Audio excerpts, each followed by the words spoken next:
He's larger than life. He'll give you strife. He's Todd. He's tall, he's mean. He's labeling machine. He's Todd. Rides a motorbike. He'll tell you what it's like. He's Todd. Don't know what he'll say. He'll scare the kids away. He's Todd. He's Todd.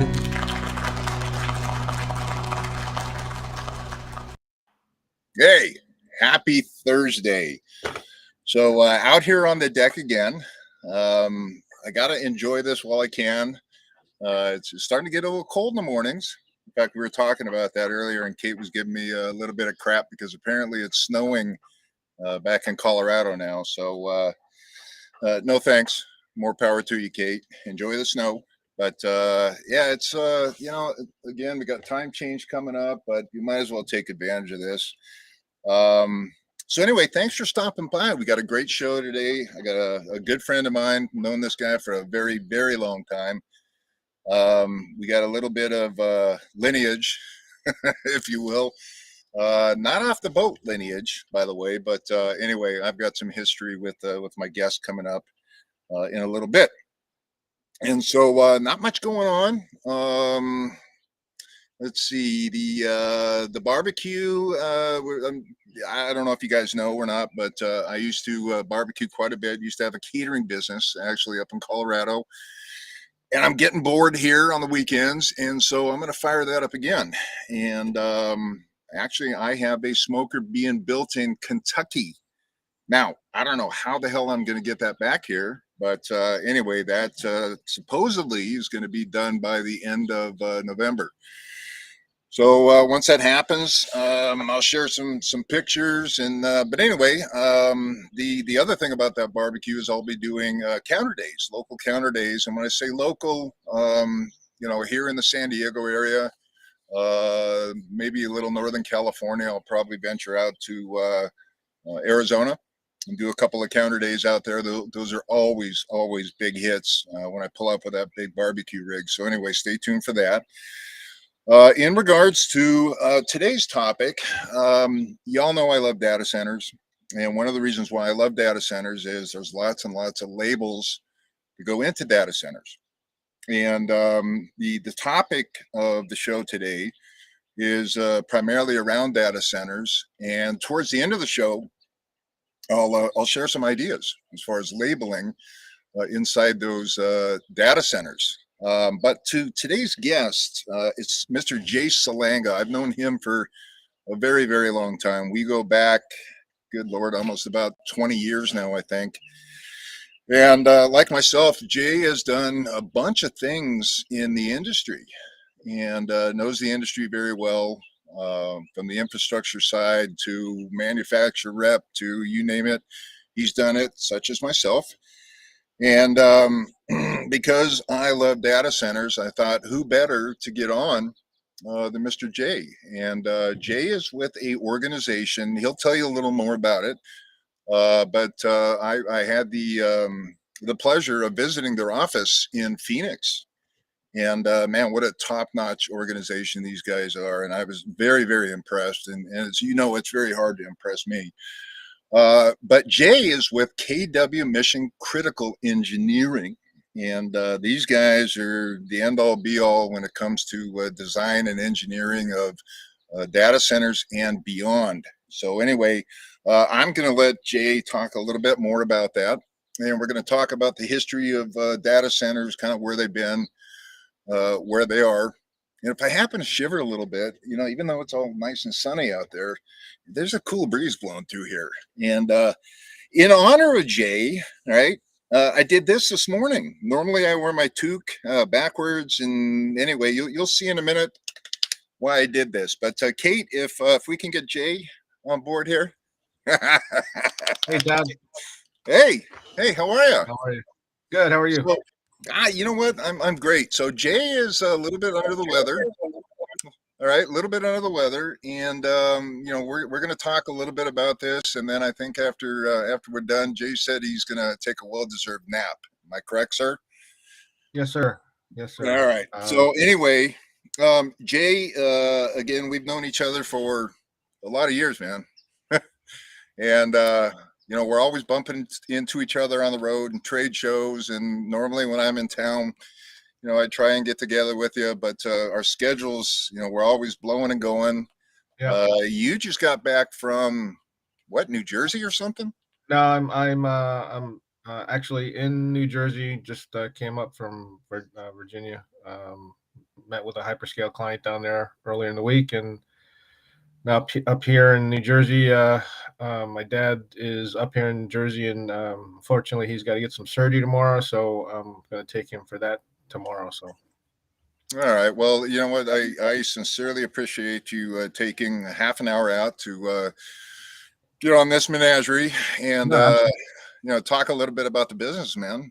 So, Jay, tell me a little bit about. Well, first of all, let's digress before we get into KW. So, you and I have been in the industry for a long time. I'm not gonna, let's just leave it at a long time. Yeah. And we've seen the migration of the data center infrastructures and the types of connectivity that they have in there, and it's to a point right now where it's just unbelievable. I mean, absolutely unbelievable. And part of what you do obviously is the design and engineering, but it goes well beyond that. So if you would just share with the audience a little bit about what you do and what KW does. Yeah, thanks, Todd. Thanks for having me. So, KW Mission Critical is a full service mechanical, plumbing, electrical, controls, um, technology or ICT, which is what we deal with, security, power studies. I think that's the large extent of it, but that's what we do. But we specifically concentrate on data centers, hence the mission critical in the name. We were acquired in the beginning of 2020 by a large organization called WSP Global. They're literally a global organization, a design firm that does anything from building roads to doing acoustical studies to you name it, they do it. They have geologists on staff and all that. So they recognized back in 2019 or so, they started to look at other firms that they could acquire, and we were on their target list, and we came on board beginning of 2020, and we are their mission critical firm for any sort of data center work. So, and that's all over. Really, work in. We support work with our counterparts at WSP in EMEA and APAC. So obviously, you guys do the design, the engineering, the mission critical part. Now, are you guys involved in any of the installation process? No, we are strictly a design and consulting firm, and we specialize again in data centers, and that would be to say colocation companies and the hyperscale companies. The market of data centers has kind of switched gears a little bit here in the last few years, especially since I've been with KW, where a lot of these hyperscale companies, are building greenfield projects, but because they want to go faster to market, they're dealing with colocation companies to try to take on leased space. So tenant fit outs of data halls, whether it be a single building or multiple buildings on a campus, and that's what we're seeing a big trend of going on right now. So they want to, obviously, I mean, it's a hot area right now. with data centers, and we're seeing them pop up just about everywhere. And that's key, because you just mentioned it. Your customers, or the people that come to you, want them up ASAP, right? But there's a lot of liability. There's a lot of factors that go into these data centers, and a lot of people don't think about the safety issues and the HVAC and the electrical and everything else that goes in there. So is it more from the ground floor up that you're helping them design, from concept to opening the front doors, more or less? Yeah, Todd. Yes, that's exactly right. We typically partner with an architectural firm that has a division that does mission critical or data centers, and they're involved. We and the architect are involved early on to do some programming for that client. Whether it be I'll just throw out a name, Aligned or a QTS, and they're programming a plot of land that they just purchased, and they need programming of how many buildings can fit on the land based on the AHJ, and based on the clients they're trying to attract. And it's definitely something we are involved in early on, and we take it all the way till the building is constructed, and we do what we call construction administration, which is go out to the site and do punch lists, and then along the way we'll answer RFIs, check on submittals that were submitted based on specs and drawings. So yeah, we're involved cradle to grave, so to speak. So All right. So I'm sure the folks are interested out there, and I've done a show on the hyperscale data centers, and I've, how Brother fits in there with the labeling, and we'll talk about labeling in a little bit here. But for those folks that are out there, I mean, what do you see? And you okay there, bud? I just coughed up a lung, but I'll make it. Like I said, poor Jay, I appreciate it. I owe you a lunch at least next time. We're good. We're good, buddy. We've known each other for a while. Well, you know what, and I think last time I treated you to McDonald's. Maybe this time it's Wendy's. I'll step it up a little bit, so it's the least I can do. But as far as what you're seeing out there, and I know the folks are interested out there, what do you see down the road in regards to data centers? More and more of these little hyperscale ones, or you talked about colos, but what are you seeing now? And then look down the road a year, 2 years from now. What are you seeing there? Yeah, so you'll continue to see growth from a lot of the hyperscale companies, just because that's that's their core business, whether it be storage or network traffic, and some of their products, and the speeds are just going to continue to get faster. I was involved in a conversation with one of the hyperscales. They're already looking at 400 gig, and terabyte was already in the conversation. So just curious, from my as an ex-contractor, all right, and they're talking about these types of speeds.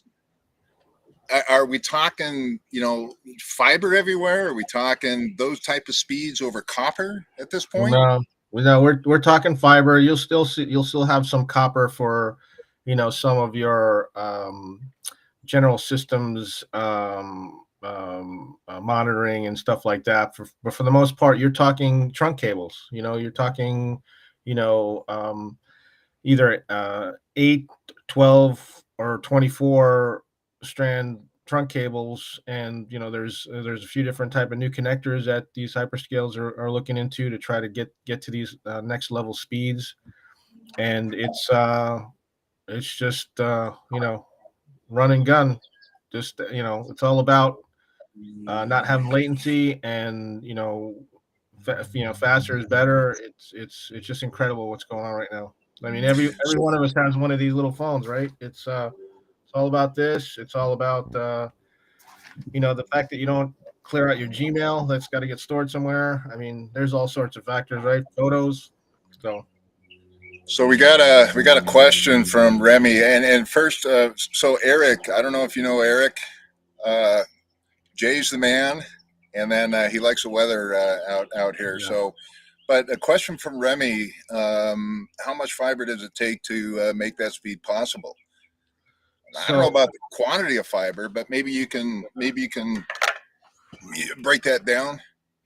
The electronics companies like the Cisco's of the world, it's not a matter of quantity of fiber. Maybe what you meant is the number of strands. So there's different developments of trying to get these, speeds using, multiple channels of, either 100 gig or multiples to that type of factor. So hence, either 8, 12, or 24 strands.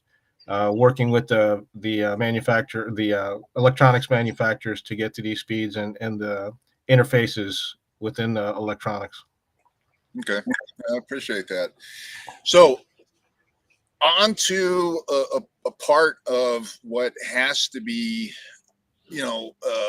addressed, which is my favorite subject, is labeling. And so back in the day, and you remember back in the day when Sharpies were prevalent. I still see those damn things. And little tab books, with the A's and the zeros and the little, the ideal books and whatever. Sometimes I see those as well, but now it's to a point of liability. And when you guys are building these data centers and designing these data centers, it really comes down to identification as part of the liability process. And it has to be labeled. It has to be labeled correctly. And so I go back to there's a big data center in Phoenix, and which data center this is. I'm not going to name what it is or who the customer is, but anyway, I walked into their data center, and first of all, they had some old wire wrap, and that stuff still works, right? And but then you kind of progress to what they got going on, and their labeling was absolutely horrible. And we're in the process of trying to relabel everything, because when you're standing outside of that server cabinet and you look in, because they're using flag labels and because the flags are flipped down or flipped backwards, or you can't identify that, which means that somebody has got to open that cabinet and they've got to touch that cable, right? Now you're in the liability process of you potentially, even by touching that cable, could take that down, all right? And so they want a better identification process. And so one of the things that I'm always harping about, specifically in data centers where liability is crucial to keep that up 24/7, is you have to label that thing correctly. It has to be legible, and it has to stick to whatever wire, cable, fiber, it doesn't matter. All right. And so, you obviously in your design process are very involved in, the labeling aspect of it. And I'm sure that at some point you go back and you double check this work. Am I correct? That is correct. Yes. Yeah. We work with our clients to make sure that the labeling scheme that they requested, or in collaboration with us, is being installed correctly, and that the identification is being done. Because to your point, you don't want to have to try to go in the cabinet and tug on cables to try to identify them. Well, I've seen it happen where these nodes go down, and that can be very costly at the end of the day. So one of the things that I'm really trying to push, Jay, and you tell me your thoughts on this, but there's always a labeling scheme out there. We hope it's follows 606D standards. All right. Some people have a homegrown scheme that they use, but again, at the end of the day, as long as that cable or device is labeled correctly and can be identified, that's the key. But one of the things I'm really pushing are micro QR codes. And keep in mind is that when these are built, all right, that they're taking different hops from rack to relay to everything else. And we've done a couple of concept designs like this, to where you can actually go up to, let's say, a flag cable, scan this QR code, and it will show you exactly every single hop this thing takes. And so, I don't know, the folks that I've talked to love the idea, absolutely love the idea. And so, your take on, potentially using QR codes. You're the man, you're the master. But the idea of putting a QR code, a small micro QR code, where you can walk up with your phone, you scan it, and it'll show you essentially every hop that thing takes. What's your thought on that? Yeah, I like the idea, Todd. It obviously gives you the physical topology of where that particular run is going to and from. The big concern with that, like any other port type situation, back in the day of I or Lucent or Bell Labs had their thing. I forget what it was called, but maintaining that database, right? That's the key. That's the key to all that whole thing. If you don't maintain it, it's not going to be worth jack. So, well, part of 606D is basically record keeping, and you're absolutely right. That's where people generally falter on this, and it is crucial to keep this up to date. We work with a company called Sunbird DSIM for that type of, and again, it's not a plug for them, but I have seen how they operate and how they work, and it is incredible. But again, it comes down to human input if any Mac work is done inside this data center. So if anyone out there has any questions on these QR codes and how to incorporate these, certainly reach out. I absolutely love the idea, because again, there's only so much information you can put onto a label, and whether it be a flag label, a cable wrap, or even a heat shrink. We're starting to use a lot of the heat shrink on fiber versus a flag, because you get a bunch of those flags together and it's just not pretty. So again, if anybody wants any information, please reach out to myself or to Jay in regards to any of the labeling, and if you're in need of any data center design, mission critical type of information, we're going to include Jay's contact information at the end of this. And Jay, like I mentioned, I will be out in your neck of the woods. I think it's the week of November 8th. okay. And so, like I said, I promised you Wendy's this time. Looking forward to it. Can I get an adult meal though? That Happy Meal just didn't tide me over. I like the prize though. Thank you for the prize. Is that you? Is that an important call, Jay? My orthodontist, man. What do we got here? Hold on a second. Let's see. From Eric, problem is you need a visual with information before your QR code. The MDFs get a whole lot of wires, and if you're looking for something, you have to be able to see what wire you're looking for first. Okay, so let me address this. Obviously, there's a lot of mapping in data centers, and we've got maybe 5 minutes. There's mapping all over the place. One of the biggest faults I see, as far as people don't know how to map their racks, and they don't use the ceiling grids, and they don't use the raised floor environments, and you don't know which rack is whatever. So it starts with mapping your rack and your cabinet. Starts with that mapping. All right. Once you do that, all right, again, with the QR code, you can put 7,000 pieces or 7,000 bits of information on there, as far as any type of alpha or numeric. All right. And so if that mapping is correct, then it is very easy to find on this QR code. But again, it comes down to actually inputting that. All right, and Eric, thank you very much. So I got a thumbs up from Eric. And again, I think that's where people go wrong, is they, from the very beginning, they don't map that correctly.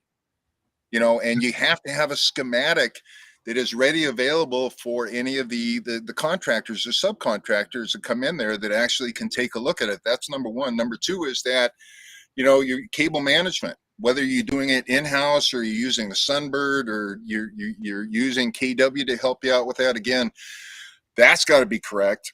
But the maintenance is absolutely crucial. Absolutely crucial. So Eric, thank you for bringing that up. I appreciate that. And again, if you got any questions on the mapping of this stuff, reach out to myself or Jay. I can only go so far. Jay is obviously a lot smarter than I am. Well, hell, the cat that just walked by, I think, is smarter than I am. But nonetheless, is that I do have some information on some of the mapping and the cable management and some of the stuff that I used to do as a contractor, which still, holds true to this day. Jay, any parting shots before we Yeah, leave? yeah. Real quick, I had a slide that I wanted to share, just to Oh, that's to right. give you an idea. And this came off a PowerPoint, an internal PowerPoint. But we at KW have grown to the point where if I had to have every one of my folks report to me directly, I'd have 25 direct reports. So we've we're not kind of, but we've instituted some supervisors as a next step down for me, so that that supervisor has teams of designers and production people, being production folks, being folks that do Revit. And this way, the team gets a lot faster response and attention, rather than waiting for me to come back to Phoenix from wherever I'm traveling to. So but what I wanted to point out here as well is, Todd, when we did our first broadcast back at Bixie Orlando, Orlando, I yeah.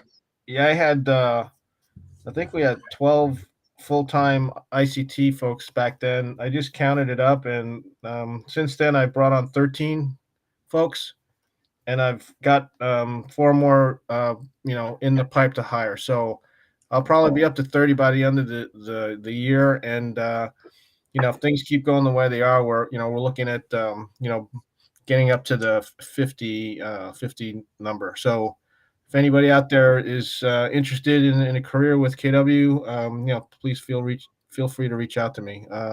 Great organization to work for. The one thing that we didn't touch on, Todd, is this mission critical sector is different than any other sector I've worked in. I worked in K-12, civic justice, and speed to market as far as design is fast. So it's just a fast pace with this type of work, but makes the days go by fast, and you're dealing with the cutting edge of technology. So Well, and that's really the way things are headed these days. And like you said, you held up your phone earlier.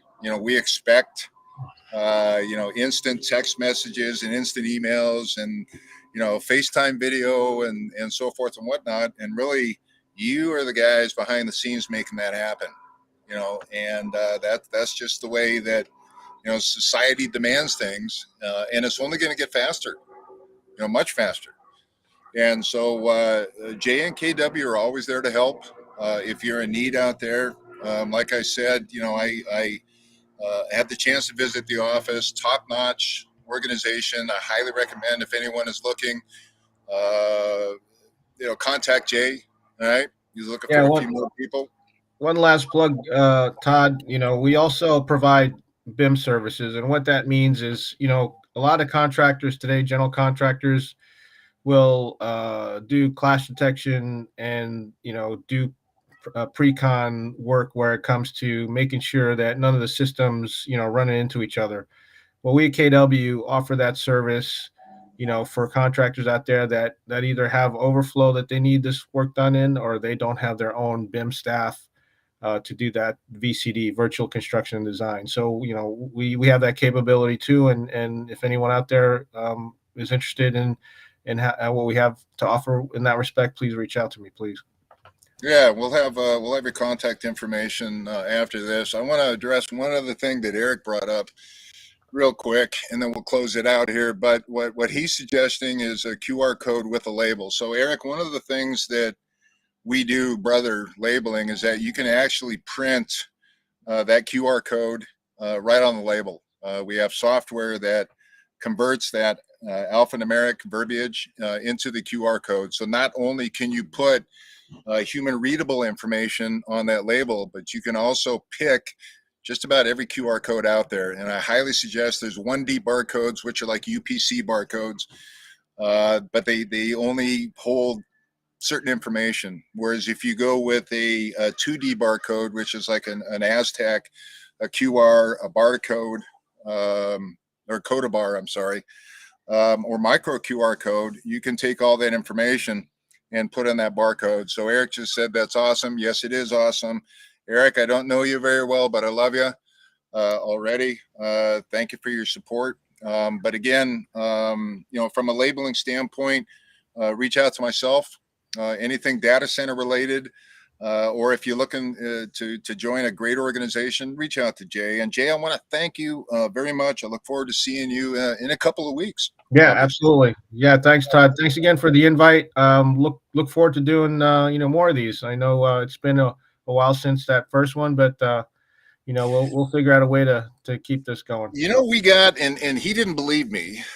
Kate had to actually step in and vouch for me. All right. But when we did that video together in Orlando, where I just brought people in and we sat down and we BS for a few minutes, we got over 130,000 views on that video.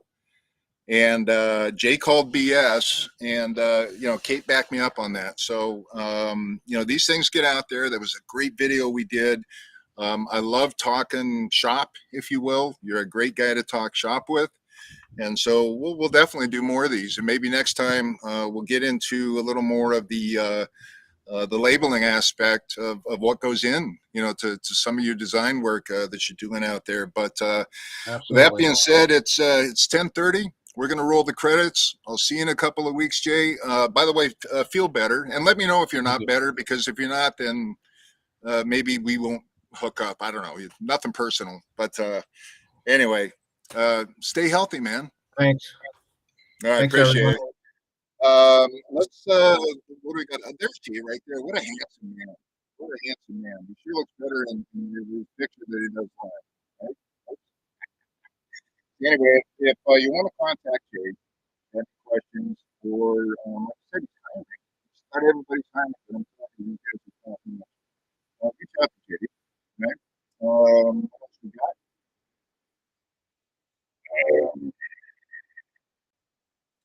QR code. There we go. Hey, if you're not a member of the PS Club, put your cameras through the screen now, right? And jump on board with YouTube channel. Let's see, hold on.